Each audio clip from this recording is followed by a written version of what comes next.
dan punya kemauan semuanya akan berjalan. Ya salah satunya contoh Pondok Pesantren Hasbiyallah ini kan punya keinginan besar, cita-cita besar dan besar, akhirnya sekarang sudah berjalan.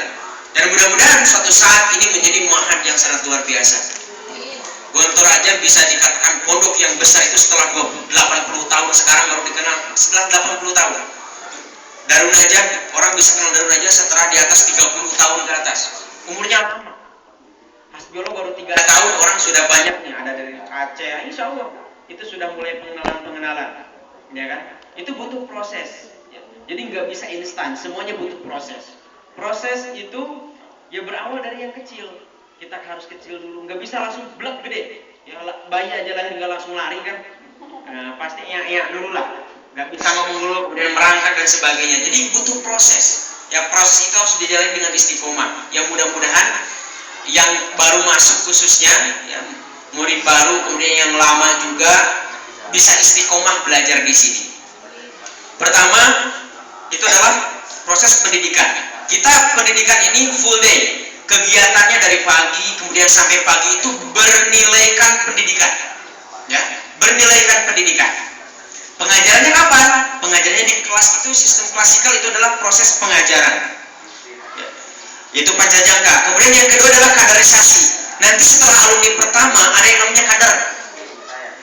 Kader itu kaderisasi itu alumni pertama bagaimana dia bisa menciptakan dan bisa memajukan, karena kalau kita lihat Darun Najah bisa berkembang, bisa maju karena yang ada guru-guru di sana adalah alumni dari situ.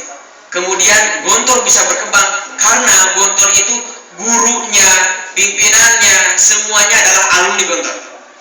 Jadi sudah sepaham gitu. Mudah-mudahan Hasbiyallah ini selanjutnya yang melanjutkan estafet perjuangan ini adalah alumninya juga. Kemudian pergedungan, kita pergedungan ini luar biasa ya. Luar biasa kalau baca sejarah Dahlan Iskan dulu juga beliau itu belajar di pesantren yang sangat kumuh, tapi karena punya keinginan besar sekarang menjadi orang besar. Ya, Buya Hamka juga menulis bukunya itu di penjara.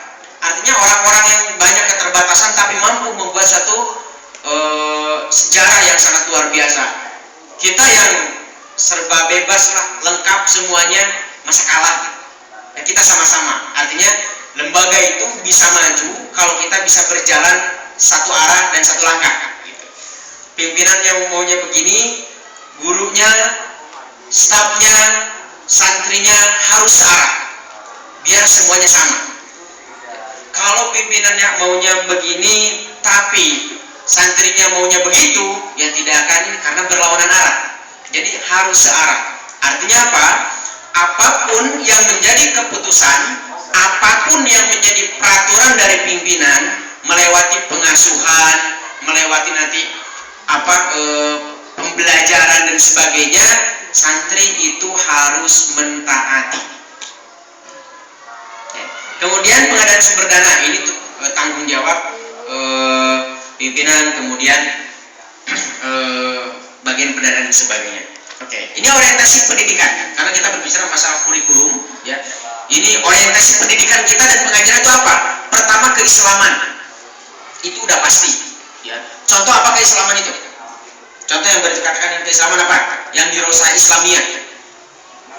Kayak bahasa Arab, Quran hadis, kemudian tauhid, tafsir, ya kan?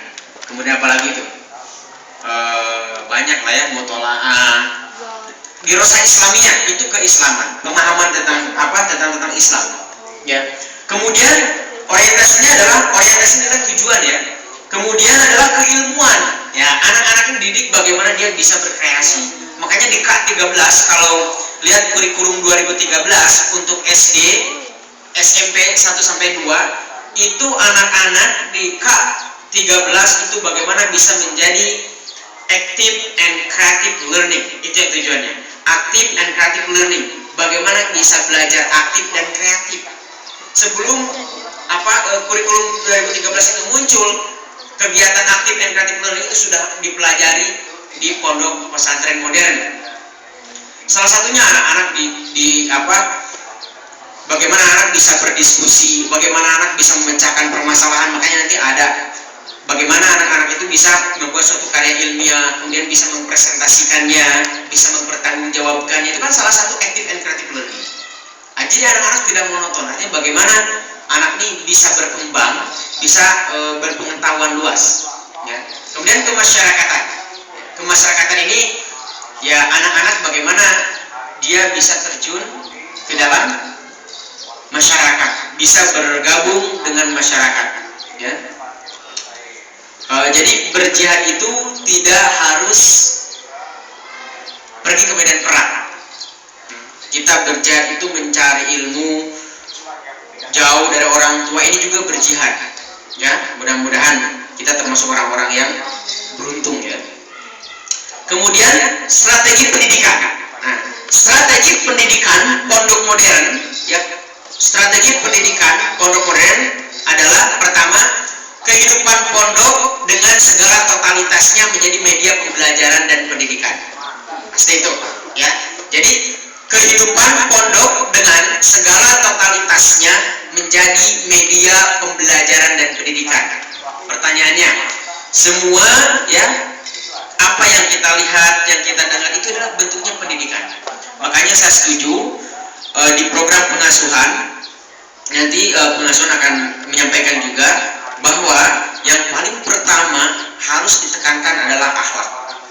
Ya, saya katakan, sepintar apapun orang itu, sehebat apapun orang itu, secantik dan seganteng apapun orang itu, kalau akhlaknya tidak ada, itu tidak menjadi kebanggaan bagi siapapun. Ya, artinya akhlak itu nomor satu. Pertama, akhlak itu akan tercermin dari pakaian. Pertama pakaian dulu. Ya, jadi nih, bagaimana kita bisa membentuk karakter yang berakhlak Qur'ani lah, itu lebih tingginya. Bagaimana kita bisa berakhlak madani lah istilahnya. Pertama, kita perbaiki dulu bajunya. Ya, bajunya. Pertama, kita ini ada di lingkungan muslimah. Ini khusus untuk anak-anak santri ya, karena ini perempuan. Pertama, pasus dari pakaiannya. Berpakaianlah yang muslimah. Kerudung sesuai, artinya kerudungnya tidak pendek, tidak terlalu panjang, artinya standar. Yang penting menutup aurat dan tidak ketat. Bajunya ya, kemudian kemana-mana itu pakai jawrob ya, pakai manset. Memang awalnya itu gatel, memang awalnya nggak biasa, tapi sesuatu yang biasa itu karena terbiasa. Ya, kita akan bisa karena terbiasa. Dicoba. Ya, dicoba. Kalau saya ibaratkan begini, lihat, tahu lollipop nggak? Tahu. Nah, lollipop ketika dibungkus dengan dibuka beda nggak? Beda. Lihat, lollipop kalau dibuka tuh bungkusnya pasti banyak lalar yang nempelin, ya kan? Lalar nempelin semuanya, ya kan? Nempelin tuh, nempelin. Tetapi kalau dibungkus ada yang nempelin nggak? Nggak ada. Ibaratnya begitu. Kalau perempuan sudah berani buka auratnya, buka kerudungnya, udah banyak yang yang godain dan sebagainya. Tapi jangan harap 90% dari laki-laki, saya sudah mengalami 10% dari laki-laki memang senang menggoda perempuan yang tidak berjilbab, senang menggoda perempuan yang tidak yang seksi, tapi tidak untuk dijadikan seorang istri, hanya untuk mainan saja, ya enggak? Tetapi 75% dari seorang laki-laki mencari seorang istri penamping hidup pasti yang baik, yang soleha, berjilbab, berakhlak baik, benar nggak? Ya. Sekarang pertanyaannya, mau dijadikan istri atau menjadikan mainan? Istri. Berarti mulailah berpakaian yang baik, mulailah berpakaian yang rapi. Nah, sekarang masih banyak berarti mulai hari ini dan selanjutnya harus memakai manset, itu harus. Biar gak kelihatan tangannya. Mending kalau tangannya mulus, kalau korengan, ya kan? Kalau mulus sih bagus kelihatannya. Kalau korengan kan malu. Gitu. Terus kakinya, mending kalau kakinya mulus, putih. Kalau kakinya rombehen, tahu rombehen? Rombehen itu bahasa Jerman, jadi kakinya pecah-pecah. Ya, jadi tertutup. Gitu. Kalau tertutup tuh kamu akan lebih soleh. Itu pertama dari baju. Setelah dari baju itu kan menentukan sikap. Kalau bajunya, kerudungnya lebar, bajunya panjang, gak mungkin dia akan berbicara yang kotor. Malu dengan pakaian dong, ya kan?